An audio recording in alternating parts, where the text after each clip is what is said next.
Sa mata ng marami, simpleng tanawin na lamang ang mga batang nag-aalok ng sampagita sa kabaan ng Quiapo. Ngunit para kay Angelita, 8 taong gulang na batang babaeng payat, may timang balat dahil sa araw at laging may dalang maliit na basket ng sampagita. Iyon ang kanyang tanging paraan upang mabuhay. Bawat puting bulaklak na naisasabit niya sa leeg ng mga deboto at mananampalatayang pumupunta sa simbahan ay katumbas ng piso o 2 barya na agad niyang iniipon. Bili na po kayo ng sampagita. Swerte po ito. Masiglang sambit niya kahit ramdam ng marami na pinipilit lamang ang kanyang ngiti. Habang ang ibang bata ay masayang naglalaro o nag-aaral sa paaralan, si Angelita ay nakatayo sa ilalim ng tirik na araw o minsan na may nakikisilong sa lilim ng simbahan. Sa murang edad, mulat na siya sa hirap ng buhay. Ang kanyang ama ay wala na mula pa nang siya ay pinanganak at ang kanyang ina na may natutong ibsa ng mga sugat ng kahirapan sa pamamagitan ng alak. Nang dumating sa kanilang bahay ang amain, inakala ni Angelita na magkakaroon sila ng maayos na tahanan. Ngunit maling akala lang pala ang lahat. Mas naging mabigat ang kanyang pasan. Sa tuwing uuwi siya galing sa pagtitinda ng sampagita, madalas ay sasalubungin siya ng mura at sigaw ng kanyang ina. Lalo na kung wala siyang dalang sapat na pera para sa alak ng kanyang amain. Kung minsan, hindi lang mura ang kanyang nakukuha, kung hindi pati na rin palo o sampal. Ang mumunting kamay niya ay sanay na sa bigat ng basket ng sampagita. Ngunit mas mabigat ang kanyang kalooban. Sa Quiapo, natutunan na niyang maging matatag. Alam niyang hindi siya pwedeng umiyak sa harapan ng mga taong bumibili sa kanya. Para kay Angelita, bawat luha ay kahinaan. At bawat kahinaan ay maaaring mag-udyok sa mga tao na iwasan siya. Kaya't kahit sugatan man ang kanyang puso, nakangiti pa rin siya at ikinukubli ang matinding lungkot sa kanyang puso. Araw ng Biyernes, dagsa ang mga tao sa simbahan. Puno ng mga deboto, nagtitirik ng kandila, may mga nag-aalay ng dasal. Mula sa gilid, nakatanaw si Angelita habang hawak ang kanyang basket. Ale, bili na po kayo ng sampagita. Sabi niya sa isang ginang sabay ngiti. Ngunit kadalasan ay hindi siya pinapansin. May ilan namang nagbibigay ng limos na lamang sa kanya. Hindi para bumili, kung hindi dahil naaawa sa bata. Habang pinagmamasdan niya ang mga batang kaedaran niya na nakauniforme at may dalang libro, hindi niya maiwasang mapaisip. Bakit sila ay pumapasok sa eskwela? May baon. Pero ako, nandito at nagtitinda. Ngunit agad rin niyang pinalitan ng lungkot ng pag-asa. Sa isip niya, Balang araw ay makakapasok rin ako. Kailangan lang ng magtiyaga. Gabi na nang makauwi siya. Sa halip na salubungin ng yakap, ang bumungad sa kanya ay ang amain niyang laging lasing. Nakahiga at sumisigaw ng, "Asan ang pera?" Sumilip naman ang kanyang ina. May hawak na bote ng alak. Malamig ang titig at tila walang pakialam kung anong nangyayari sa kanyang anak. Sa puntong iyon, natutunan ni Angelita na siya lamang ang maaasahan niya sa kanyang buhay. At sa likod ng lahat ng paghihirap, pinanghahawakan niya ang pag-asang may darating na araw na magbabago ang kanyang kapalaran. Ngunit hindi niya alam na ang pagbabagong iyon ay magsisimula sa isang taong madalas lamang siyang sungitan at tiisin, ang matandang si Griselda. Sa Quiapo, may isang pamilyar na mukha na kinakatakutan ng marami, lalo na ng mga batang naglalako ng sampagita. Siya si Griselda, 57 taong gulang. Isang matandang dalaga na kilala sa pagiging masungit at mataray. Bawat Biyernes, halos hindi siya pumapalya sa pagsisimba at pagnunobena. Bitbit ang kanyang maliit na bag, nakasuot ng maayos na bestida, at may sombrerong laging nakasaklop. Mabilis siyang naglalakad patungo sa simbahan. Nakakunot ang noo at walang sino mang gustong makausap. Diyos ko, ayan na naman si Aling Criselda. Bulong ng isang tinderang nagtitinda ng kandila. Huwag kang papansin. Baka masungitan ka na naman. Sagot naman ng isa. Tunay ngang hindi biro ang tapang ng kanyang bibig. Kapag may batang nangungulit ng alok ng sampagita o ng limos, agad niyang ibinabato ang salita. Umalis nga kayo. Mga abala lang kayo ng tao.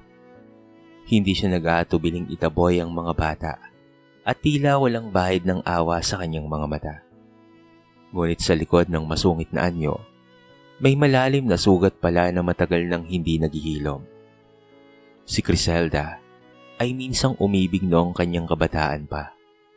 May isang lalaki na nangakong siya'y pakakasalan. Ngunit iniwan siya sa huling sandali at pinili ang iba. Ang pait ng pagkakanulo ay tumatak sa kanyang puso, dahilan upang mawalan siya ng tiwala, hindi lamang sa mga lalaki, kung hindi maging sa mga tao sa kanyang paligid. Mula noon, itinoon niya ang kanyang buhay sa trabaho at relihiyon. Nakapundar siya ng maliit na bahay at sapat na ipon. Ngunit nanatiling hungkag ang kanyang tahanan. Walang asawa, walang anak, at ni walang kapatid na maaasahan. Ang tanging kasama niya lamang ay ang kanyang katahimikan at galit sa mundo. Mas mabuti nang mag-isa kesa maloko na naman.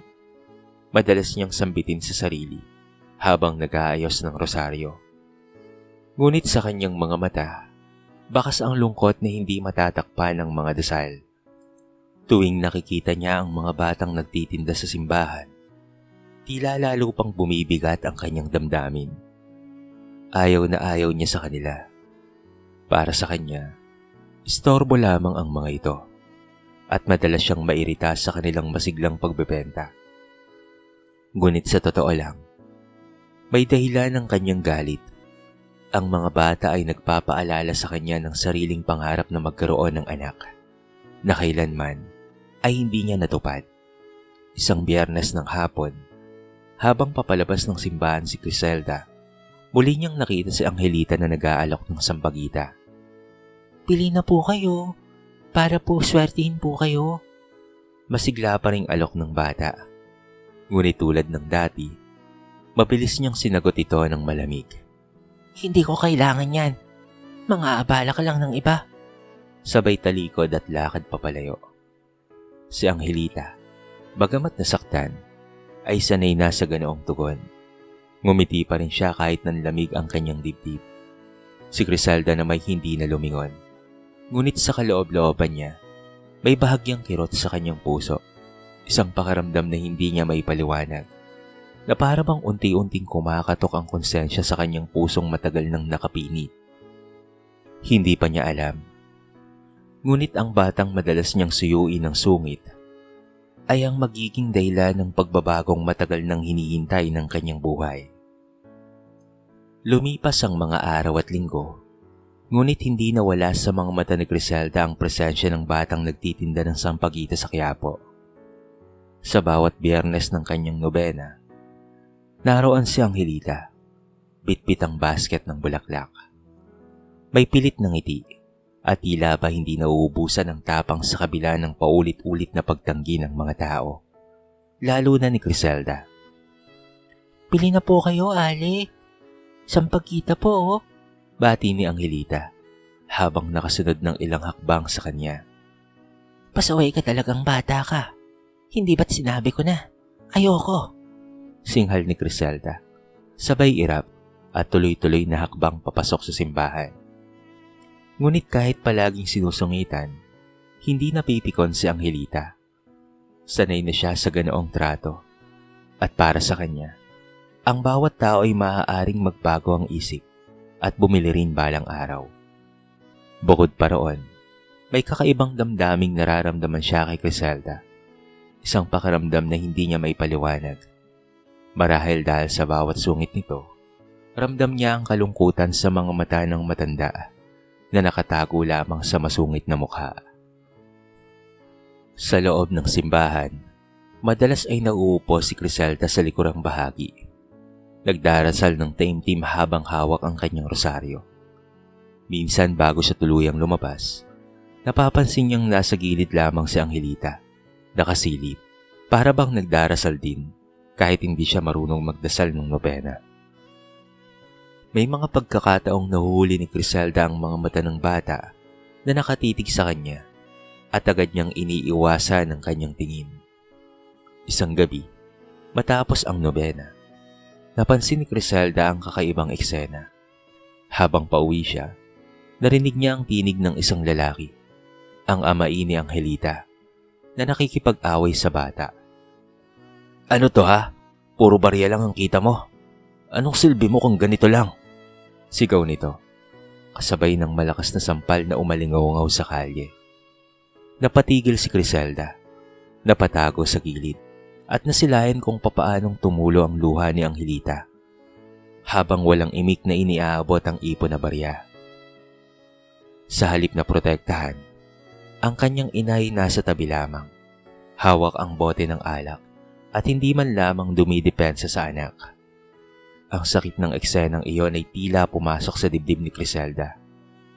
Bagaman pilit niyang nilalabanan ang kanyang damdamin. Wala akong pakialam. Hindi ko siya anak at hindi ko problema yan. Bulong niya sa kanyang sarili habang mabilis na naglalakad papalayo. Ngunit sa bawat hakbang, mas bumibigat ang kanyang konsensya. Sa mga sumunod na linggo, mas naging mapanuri si Criselda. Sinusulyapan niya si Angelita mula sa malayo. Pinagmamasdan kung papaano nitong pinipilit ng umiti at mga lakal ng sampagita kahit kitang-kita ang pagod at hapdi sa mga mata. At sa hindi inaasahang paraan, unti-unting nabubuo ang kakaibang koneksyon. Isang batang walang maaasahan at isang matandang dalaga na walang pamilya. Hindi pa niya ito inaamin sa kanyang sarili, pero nagsisimula ng magbago ang takbo ng kanyang puso. At isang gabi ng Biyernes, isang pangyayaring hindi niya inaasahan ang tuluyang babasag sa makapal na pader na itinayo niya sa kanyang buhay. Biyernes ng gabi, karaniwang dagsa ng mga tao sa Quiapo tuwing araw ng nobena. Ngunit unti-unti nang naglalabasan ng mga deboto. Si Criselda, bitbit ang kanyang rosaryo, ay naglakad pa uwi mula sa simbahan. Sa isip niya, isa na namang araw ng dasalang natapos. Ngunit gaya ng nakagawian, mabigat pa rin ang kanyang dibdib. Tila walang kabawasan ng bigat ng kanyang kalungkutan. Habang naglalakad sa madilim na eskinita papunta sa direksyon ng sakayan, bigla siyang nahablutan ng bag ng isang lalaking mukhang adik. "Akin na to!" Sigaw ng lalaki habang maras na hinihila ang kanyang bag. Napasigaw si Criselda. Diyos ko, tulong! May magnanakaw dito. Ngunit sa paligid ay walang dumating kaagad na saklolo. Tila lahat ay natakot o nagmamadali. Nanginginig na siya at pipitawan na lamang sana niya ang bag nang biglang may isang munting tinig na sumigaw. Bitawan niyo siya! Isang maliit na anino ang sumugod. Si Angelita. Walang takot na sinunggaban ng bata ang braso ng magnanakaw at buong lakas na kinagat iyon. Aray! Hayop kang bata ka! Galit na sigaw ng lalaki, sabay tulak kay Angelita. Bumagsak ang bata sa semento. Nagalusan ang kanyang tuhod. Ngunit hindi niya tinikilan ang paghawak sa bag. Sa kaunting sandali na iyon, nagkaroon ng pagkakataon si Criselda na makahiyaw ng mas malakas. Magnanakaw! Tulungan niyo kami! May ilang nagtakbuhan at dahil naramdaman ng magnanakaw na natataranta na ang paligid, agad niyang binitawan ng bag at kumaripas ng takbo. Naiwan si Criselda, nanginginig at halos hindi makapaniwala sa nangyari. Humahangos naman si Angelita. May sugat sa tuhod ngunit matatag ang mukha. Ale, ayos lang po ba kayo? Tanong ng bata habang ibinabalik ang bag na mahigpit niyang kinapitan. Hindi kaagad nakapagsalita si Criselda. Tinignan niya ang munting bata. Puno ng alikabok, may sugat at pawis. Ngunit matapang at pusilak ang puso. Ramdam niya ang biglang pag-init ng kanyang mga mata. Isang emosyon na matagal na niyang inilihim. Ito ay ang awa. Bakit mo ginawa yun, bata? Garalgal na tanong niya. Kasi po, baka po mapahamak kayo. Kahit po lagi niyo akong sinusungitan, hindi ko naman po kayo pababayaan. Inosenteng sagot ni Angelita. Parang may tumama sa dibdib ni Criselda. Ang lahat ng taong kanyang itinaboy, minura at sinungitan, ay wala ni isa man lamang nagtangkang lumapit para tulungan siya. Maliban na lamang sa batang ito, na lagi niyang pinapalayas. Napaupo siya sa gilid, hawak-hawak ang bag, habang unti-unting tumutulo ang kanyang mga luha. Hindi niya maalala ang huling beses na may taong nagpakita ng malasakit sa kanya. At nakapagtataka, hindi isang matanda o kaibigan, kung hindi isang musmos na batang walang-wala. Mula sa gabing iyon, hindi na nawaglit sa isipan ni Criselda ang mukha ni Angelita. Habang pauwi siya, ang tanong na paulit-ulit na umuukit sa kanyang puso ay, bakit sa kabila ng lahat ng sungit ko sa kanya, pinili pa rin niyang tulungan ako? At doon nagsimula ang unti-unting pagguho ng pader na itinayo niya laban sa mundo. Simula ng gabing iligtas siya ni Angelita, hindi na mapakali si Criselda. Sa tuwing hawak niya ang kanyang bag o rosaryo, palaging pumapasok sa kanyang isip ang mukha ng bata. Batang naglakas ng loob para sa kanya. Hindi niya maalis sa sarili ang guilt. Paano niya nagawang sungitan at itaboy ang batang mayroong isang pusong kaibait at tunay na tapang. Isang linggo ang lumipas bago siya muling nagtungo sa Quiapo. Katulad ng dati, naroon si Angelita sa gilid ng simbahan. Nakatayo at hawak ang basket ng sampagita. Ngunit ngayong pagkakataon, hindi na kaagad iniwas ni Criselda ang kanyang tingin. Pinagmasdan niya ang bata, payat at halatang kulang sa kain. At may mga galos pa sa tuhod na marahil ay mula pa noong gabing sinagip siya nito. Nilapitan niya ito at sa unang pagkakataon, binili niya ang sampagita. Magkano to, Ineng?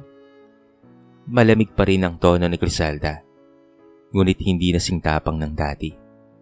20 pesos lang po, Ali. Salamat po ha. Sagot ni Angelita, sabay abot ng ngiting payak ngunit totoo. Nang araw na yon, nagsimulang masundan ni Criselda ang bawat galaw ng bata. Hindi para siya istorbohin, kung hindi upang unti-unting makilala kung sino talaga si Angelita. Isang gabi, matapos ang kanyang panonood mula sa malayo, nasaksihan niya ang pinakamasakit na eksena. Dumating si Angelita sa kanilang barong-barong, bitbit ang kaunting barayang kita. Agad siyang sinalubong ng kanyang amain, lasing na lasing at galit na galit. Yan lang? Anong klaseng pakinabang ang meron ka? Sabay sampal sa bata. Halos malaglag ang hawak ni Criselda na supot ng pandesal. Hindi siya makapaniwala sa nakita. Ang sariling ina ni Angelita ay nasa tabi lamang, nakaupo at umiinom. Tila walang pakialam sa kanya. Huwag kang umiyak dyan, Angelita. Kung gusto mong hindi masaktan, magdala ka ng mas maraming pera bukas. Malamig na sabi ng ina. Parang nabiyak ang puso ni Criselda sa tanawin. Naalala niya ang sariling kabataan, kung papaanong iniwan siya ng lalaking kanyang minahal. Oo, hindi pareho ang karanasan nila. Ngunit ramdam niya ang kirot ng pagiging iniwan at hindi pinapahalagahan. Pero mas matindi ang sakit para sa isang batang gaya ni Angelita. Dahil ang mismong magulang na dapat sana'y nagtatanggol sa kanya, ay siya pang nagpapabaya at nananakit. Kinabukasan, kinausap niya si Angelita. Bakit hindi ka nag-aaral, Ineng? Hindi ba't dapat nasa klase ka at hindi naglalako? Tanong niya. Naku, Ali, hindi po kaya ni nanay. At saka, mas kailangan po nila ng pera. Saka ayaw po ng tatay-tatayan ko na pumapasok po ako sa eskwela. Sabi niya, sayang lang raw po kasi wala namang daw pong silbi. Saglit na natahimik si Criselda. Sa kanyang puso ay mayroong namuong galit. Hindi sa bata, kung hindi sa mga taong dapat nagmamahal dito. At kasabay ng galit, may lumalaking hangarin. Ang tulungan si Angelita. Habang papauwi siya, pinangako niya sa sarili. Hindi ko hayaang manatili siya sa ganyang buhay. Kung walang magtatanggol sa kanya, ako na lang. At yun nga ang simula ng plano ni Criselda. Ang tahaki ng landas ng pagkupkop at pagbibigay ng bagong pag-asa sa batang minsan niyang tinaboy. Mula nang masaksihan ni Criselda ang mapait na buhay ni Angelita, hindi na siya nanahimik. Hindi na lamang siya dumadaan sa simbahan para magdasal, kung hindi para masigurong ligtas ang bata. Tuwing Biyernes, hindi niya na sinusungitan si Angelita. Sa halip, palagi na siyang bumibili ng sampagita at minsan ay sobra pa ang ibinabayad niya. Ali, sobra po ito. Sabi ni Angelita isang hapon nang inaputan siya ng 100 piso. Kunin mo na, iha. Pangdagdag na rin sa pera mo. At isa pa'y para hindi ka mapagalitan ng mga magulang mo. Naku, maraming salamat po. Unti-unting naramdaman ni Angelita ang kakaibang pag-aalaga mula sa matandang dati ay ubod ng sungit at kinakatakutan ng marami. Hindi man niya lubos na maipaliwanag, pero ramdam niya ang init ng pagkalinga na matagal na niyang hinahanap sa sariling magulang.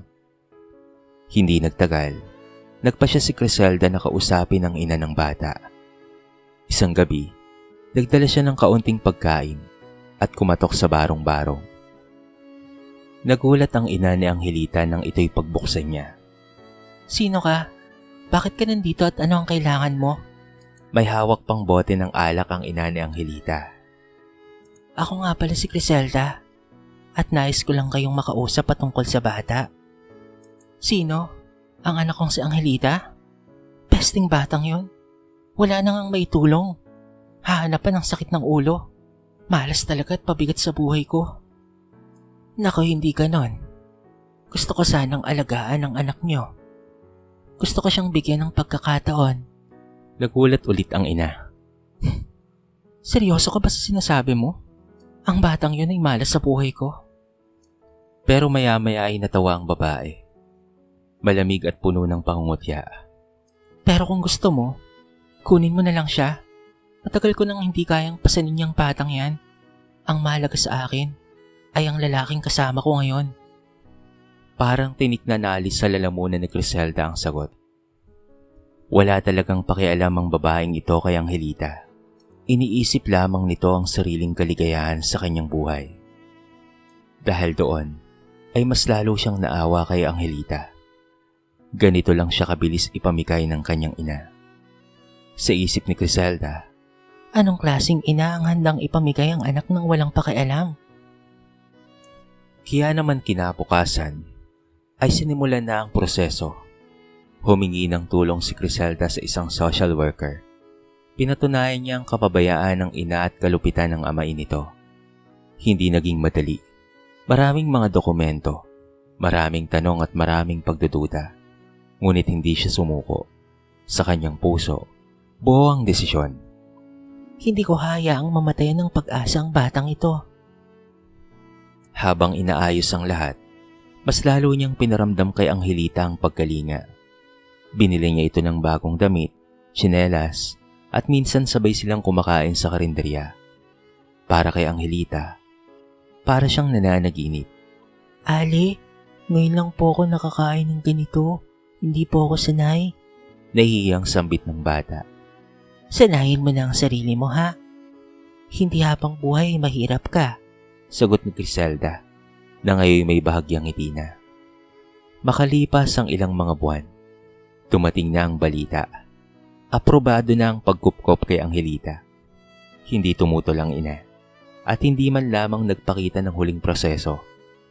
Parang itinapon na lamang ang sariling anak. Ngunit para kay Criselda, yun ang simula ng panibagong paglalakbay. Pag-uwi nila sa bagong tahanan, mahigpit na niyakap ni Angelita ang matandang dati kinakatakutan niya. Salamat po, Ali, Nanay.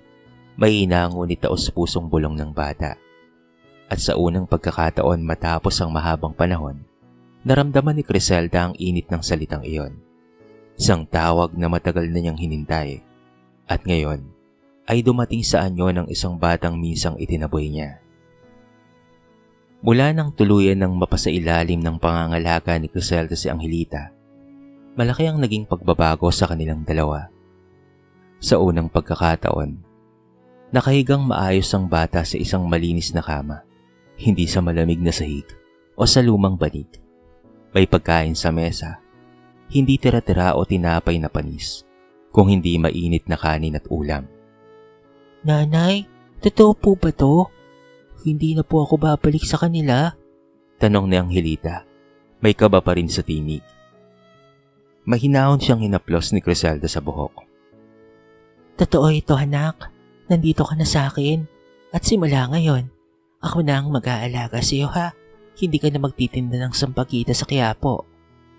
Tumulo ang luha sa mga mata ni Angelita. Hindi dahil sa takot, kung hindi dahil sa saya. Sa wakas, may taong kumukop sa kanya, hindi para abusuhin, kung hindi para mahalin. Sa mga unang araw, hindi naging madali ang lahat. Sanay si Angelita na magbanat ng buto, maglakad maghapon, at madalas ay hindi kumain ng tama. Nahihiya pa siyang gamitin ang bagong gamit na binili ni Criselda para sa kanya. Mga damit, tsinelas, at gamit sa paaralan. Nanay, baka madumihan ko po to, sabi ng bata habang hawak ang bagong notebook. Kaya nga yan binili, anak, para gamitin mo. At simula bukas, papasok ka na sa eskwela. Matatag na sagot ni Criselda. Dumating ang unang araw ng klase.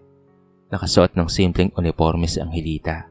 Dala ang bagong bag habang naglalakad papunta sa eskwela. Hindi niya maiwasang mapaluha.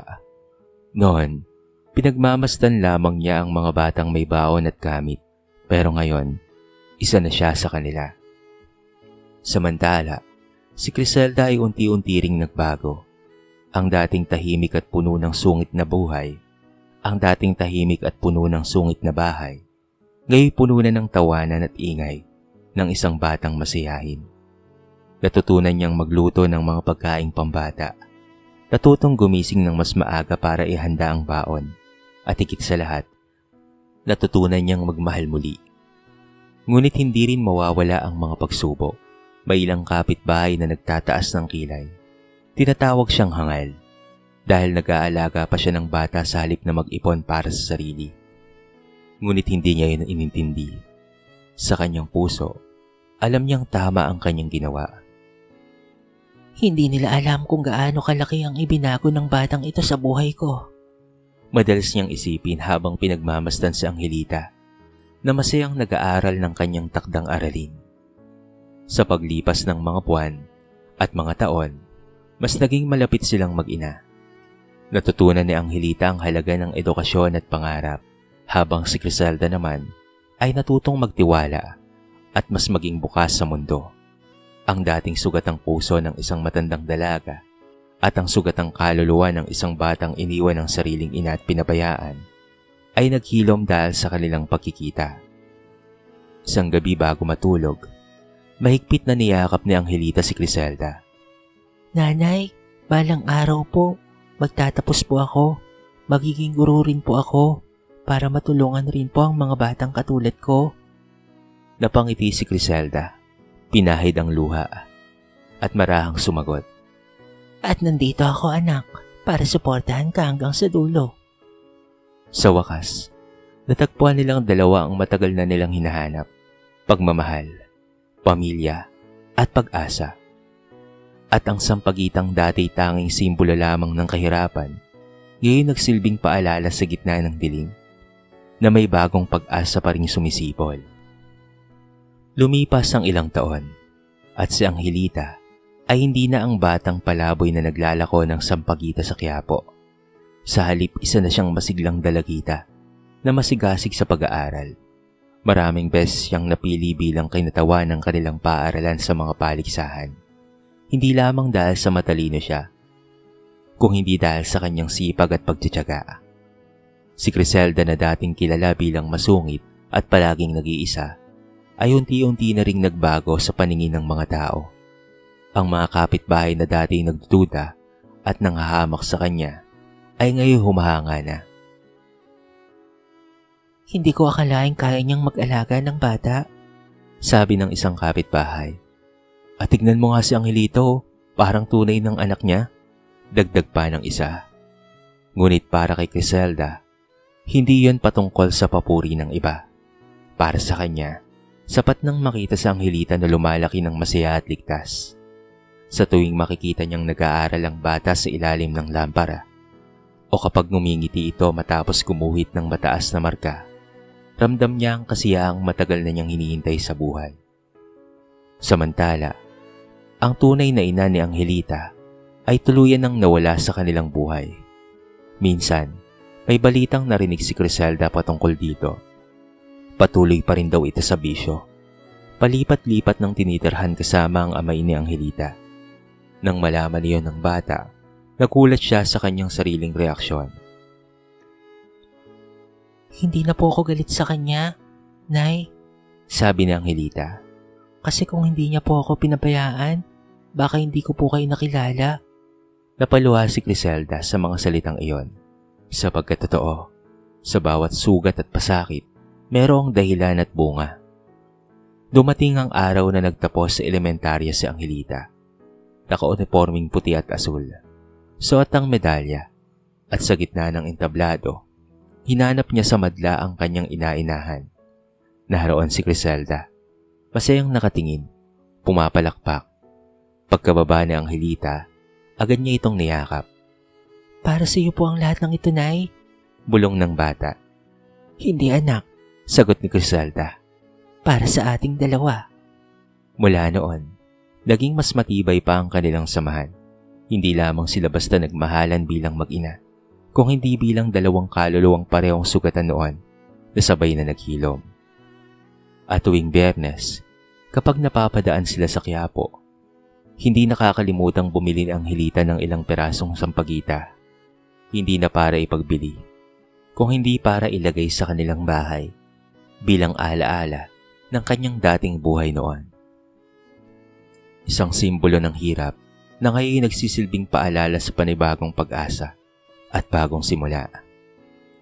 Ang kwento ni Angelita at Criselda ay nagpapaalala na ang pamilya ay hindi lamang sa pamamagitan ng dugo o apelyido.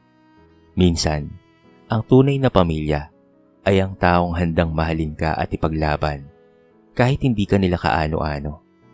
Sa hirap man ng buhay, ay may mga taong darating tulad ng sampagita, maliit ngunit may dalang halimuyak ng pag-asa. At sa bawat batang katulad ni Angelita na dumaraan sa hirap, naway magsilbing inspirasyon ng kanilang kwento na meron pang pag-asa, may aral, at may bagong simula. Basta't may isang taong handang magmahal ng totoo. Dito na po nagtatapos ang ating maiksing kwento sa araw na ito. Sana po ay nagustuhan nyo. At sana po ay kinapulutan nyo ng maraming aral. Kayo mga kabarangay, anong masasabi nyo sa ating kwento? I-comment nyo naman po sa baba ang inyong mga reaksyon. At babasahin natin ang lahat ng yan. I-comment nyo na rin kung taga saan kayo. Para naman malaman ko kung hanggang saan umabot ang video na ito. Paki-like and share naman po ang ating kwento para mapakinggan rin ng iba. At kung bago ka pa lamang sa ating channel, baka naman pwedeng pakihit ang subscribe button at bell notification button para palagi kang updated sa mga bago nating upload na katulad nito. So paano mga kabarangay? Hanggang sa muli.